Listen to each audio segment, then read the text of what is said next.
Hey guys, welcome back to my wellness journey. So it's another cold day in Bend. We had a warm front come through. It was like in the 50s and like high 40s at night, so not really a big deal.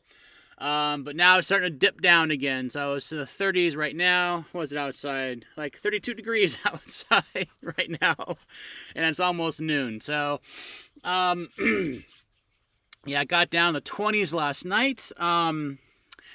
I think if you guys saw the short I did earlier, sometimes I brush my teeth in my van, and when I rinse the toothbrush out, I do it in the running board, so the water just flows out. Well, unfortunately, my shoe was right there when I was pouring the water out, and I didn't know it because the dome lights are out, and I have my string lights on, but it was very dim down there, and I didn't see it.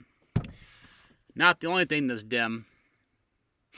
So, yeah, I woke up this morning and there's a layer of ice in my shoe.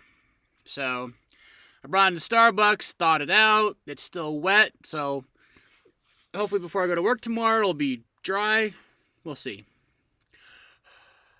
You can still kind of see my breath. I got my buddy heater on, but you can still kind of see my breath. There we go. I crack the window every now and then just to get air in here, because when you have a propane heater in your van, you gotta have ventilation. So I've been kind of sitting here and stuck in my van thinking about, my year on the road. And I want to share with you guys a few things. Maybe not mistakes, but things I did in my van life that maybe I shouldn't have done, or I'm wishing now I had done a little differently. So I just want to share this with you. If you're just starting your van life out or thinking about doing van life, a few things to kind of watch out for. So, number one,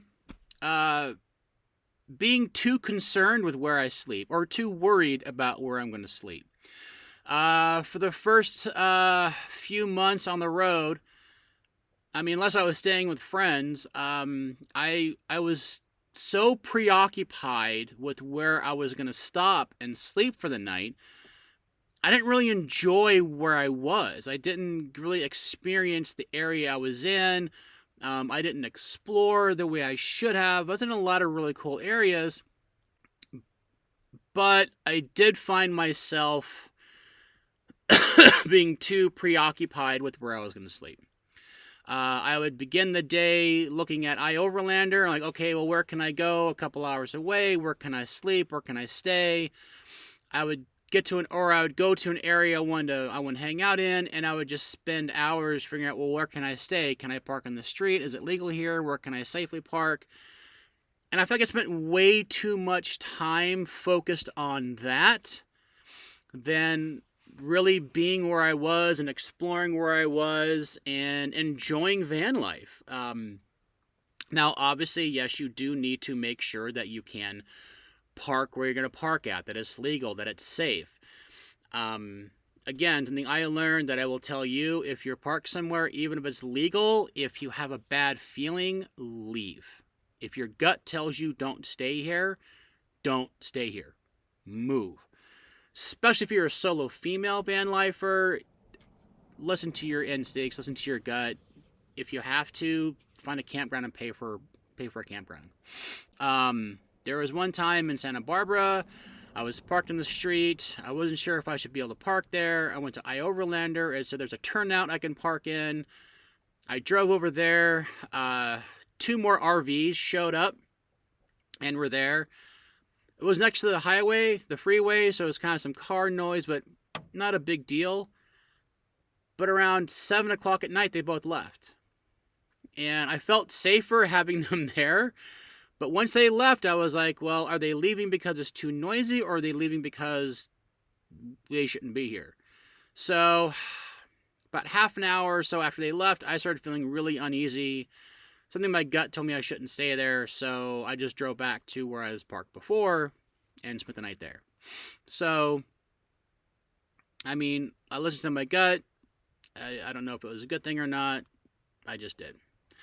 But like I said, there are times I wish I had just spent more time exploring the area, enjoying where I was, enjoying van life, enjoying just traveling around, and then when it's time to go to bed, okay, let's spend an hour figuring out where I'm going to sleep. instead of worrying about where I'm going to sleep my entire day. And there are times when I found a spot, like, well, I don't want to lose this spot. Let me stay here. And I just stayed in my van all day. So, yeah, I would recommend when you start it off, don't obsess, don't focus too much about where you're going to sleep. I mean, obviously have an idea of where you want to sleep, download things like iOverlander, what was a Harvest Host is a great one. I mean, download these apps to find out where you can sleep, but don't focus on it too much. Don't stress on it, don't dwell on it, don't obsess over it. Don't make it your day's mission to figure out where you're going to sleep. You know, if you're traveling a lot, make it your day's mission to explore where you are, to enjoy where you're at, to experience what that area has to offer you. That's my advice. Number two, related to number one, be sure you know where you can sleep. Take the time to make sure you can sleep there. Don't just park on the street thinking, I'll be fine. I'm stealth. A, you may not be as stealth as you think you are. And B, a lot of places are cracking down. They really are. I mean, it used to be back in the day, my parents started RVing full time back in the early 2000s. Pretty much any Walmart will let you stay there, any Cracker Barrel will let you stay there, any Costco will let you stay there. But they're cracking down. And I think it's really unfortunate that a lot of assholes out there were taking advantage, and they'd stay in these parking lots like for days, weeks, months at a time, and they had to shut down because people were making a mess. They were basically living there, which is not what you're supposed to do. But again, make sure that you can park there, make sure you're safe there. You know, if it's like a Walmart or Cracker Barrel, ask them if you can stay there. Use those apps. Use iOverlander. Use Harvest Host. You may see, iOverlander is great because they'll tell you, like, don't park in this spot. They'll call the cops on you. Or it'll say, this spot has been marked as closed. We have confirmed you cannot stay here. And other places are great. They're like, hey, stay here. It's not an issue. Where I'm staying right now in Bend, I found iOverlander. I've been here every single night pretty much since I got here. With a few exceptions when I went camping and on BLM land, I've been here nonstop. I've been the same street, same spot, not same spot, but same street, roughly same spot for 2 months. But I come here late, I leave early. There's several other vans that park here. They do the same thing. They show up late, they leave early. We don't take advantage. We don't stay here all day, every day. We don't dump our garbage out here. We don't play our loud music. We're not obnoxious. We're not living here. We're just sleeping here. So again, make sure you've got that. Make sure you understand that, and you don't take advantage of where you are, and you make sure you can park there. And if you get the knock, I got the knock, and they just said you can't stay here, so I moved. But I also woke up with a ticket on my window too. So, hopefully you get the knock. Hopefully they're not jerks and they don't just throw a ticket on your window like some people did to me one time, and they just knock on your window and say you can't stay here like the other cops did. That was great. I've had no issues in this spot here so far. So again, make sure you can safely stay there. Safety is key in this lifestyle because this is can be an unsafe lifestyle. Traveling the way we do, being in different places the way we are, living in an automobile is not as safe as a home. You can lock your doors, but people can smash windows, whatever. Now, for the most part, I don't feel like I'm in that much danger. People who break into cars don't want to deal with people. They're not breaking into a car to harm someone. Or rarely they're breaking into a car to harm someone. Typically if someone's going to break in your car, they're breaking into it to steal a stereo or steal something. And as soon as they realize someone's in there, they're gonna haul ass. They're gonna take off. One of my van lifers I watch said that it's actually safer to not be stealth. It's safer to make it clearly obvious that you are living in your van because people are less likely to break in if they know you're there. So, again, that's all part of being safe. And I am not going to say carry a weapon on you. But I will say make sure you've got things in your van that you can use to protect yourself. So I have a pocket knife. Not a very big pocket knife. It's just a basic pocket knife, pen knife. But it is readily available to me if someone does break in and means to do me harm. It probably won't kill them, but it'll definitely get them away from me. And I've got a few other things in here that I can use as a weapon if I need to. I really don't think I will need to. That's not a big fear in my mind. Also, too, I mean, don't carry a gun. I don't know. I'm not a gun kind of guy. I guess if you want to carry a gun, but I feel that's going to cause more problems than it solves. That's just me. I'm not getting political. Please don't post down below Second Amendment stuff. That's not me. I'm not political. I'm just simply stating my personal view of I don't want a gun in my van. And I feel it's going to probably cause more problems than it would solve if I had a gun in my van. So that's just me. And we'll leave it at that. Again, if you post a political comment down below, I will delete it. I don't get political on my channel. Me, myself, personally, I will not carry a gun. That's just how I am. Another thing is my build. Now, I purposely did a very minimal build because I wanted to live in my van for a while before I really built it out to see how things would work, to see where they would fit, to see how I use them. One thing I did that I wish I'd done differently was my bed. I initially built my bed to accommodate the ice chest fitting underneath it because I thought it would work best for me having my ice chest underneath.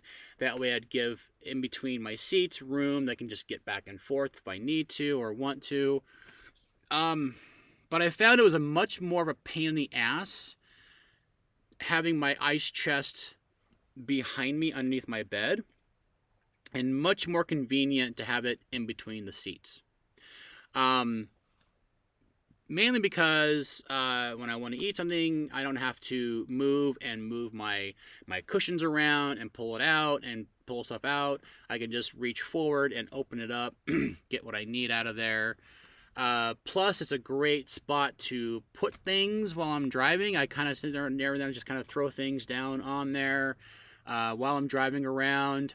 And I also found that I rarely ever get into my driver's seat or go into the back of my van in between the seats. I'm always going outside. Even if it's raining or snowing or whatever, windy, it's rare that I ever go in between my seats.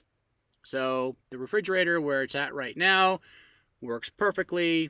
The downside is I built the bed frame high enough to accommodate the ice chest, and now it's too high. I cannot sit comfortably. When I sit up in the bed, my head's like this. So I can't sit up comfortably in the bed, which kind of sucks. It also makes it a little more difficult to get in and out of bed because I have to kind of lay down and shimmy around, and it's just it is what it is, you know. So nothing is perfect, but I know now what I need and what I want to and how I want to use things. My water bucket, my water bottle, or whatever is right here now. It used to be down along in here, which was fine. I had to open the doors to get water, but during the summertime that was fine. Now it's getting really cold out and windy, and I don't want to open the door while it's freezing cold out and let all my heat out to get water. So I moved the water jug over here, and I got some other stuff stored over here. The trash can works okay right here, but I may have to move that. I am getting a diesel heater in soon, and I'll have it installed. I'm not sure where I'm going to install it yet. It is a singular unit, so there's no separate gas tank that has to be installed. Everything's in one unit, so really all I need to do is have a hole drilled for the exhaust. I'm thinking I'll have it right along in here behind this cabinet, right along in here. As long as I make sure that, because my blankets are here, I need to make sure that I have something set up where they don't get hot, that it doesn't make a fire hazard. The other option is up front, right behind my driver's seat, which does put the heating vent next to my refrigerator. But again, there's a hose I can manipulate, maybe hook it up somehow. I am going to pay to get it professionally installed because when it comes to installing things, I am an idiot. I am completely retarded when it comes to these kind of things. And I know that's probably not politically correct to say that to say retarded. I'm not making fun of people who have developmental disabilities.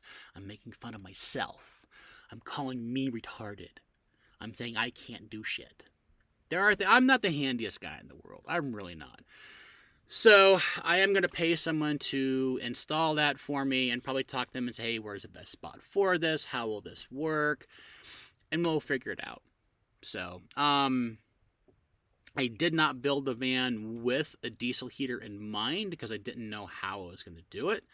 And I honestly didn't think I was going to get a diesel heater until I actually redid the entire thing. The other thing about starting out is, yeah, you don't pay rent anymore. Save a lot of money in rent, but don't eat out all the time. It's so easy to just eat out all the time. And that winds up taking up a lot of your money. And so I did that way too often. I went to fast food. I went and bought pre-made food from the store.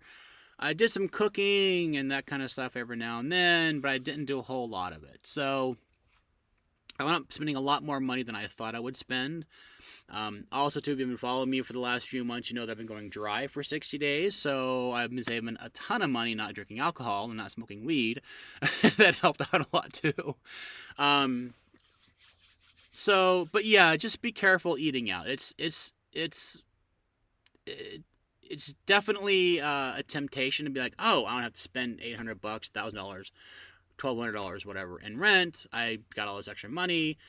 Well, don't go blow it on fast food. Don't go blow it on treating yourself to dinner. Don't blow it on having, drinks, whatever. Don't do that. Put that money aside for a rainy day, for van builds. If you're working a static job like I am, you're saving up money. Save that money up so you can stop working for a while. I wish I had been saving up money to stop working for a while. I wish I'd been saving up money, period. I really didn't. I was really, really irresponsible with my money. And I don't have the savings I should have. So definitely get a savings account as well. Set money aside for emergencies. They're going to happen. Emergencies are going to happen. You don't have a landlord anymore to be like, oh, my dishwasher broke and they'll send someone over. Or the air conditioning broke and they'll send someone over. You got to fix that shit yourself. So keep that money aside. Have money for a rainy day. If you don't have a lot of money, but you can get a credit card, get a credit card for a rainy day. Just make sure you save it for a rainy day. Those temptations are going to come along, and just, be careful with that. So, yeah, those are the few things I learned, mistakes I made on the road. I'm not going to say I wish I hadn't done those. I'm glad I did that stuff because I learned from it. I would say if you learn from it, it's not a mistake. It's an experience. And I've definitely had a lot of experiences on the road. So, anyway, thanks again for watching. I hope you guys learned something from this. I hope you learned something from all my videos and get inspired by all my videos. And I hope you enjoy watching them. So, again, thanks for joining me. I appreciate it. And you guys take care. Be well.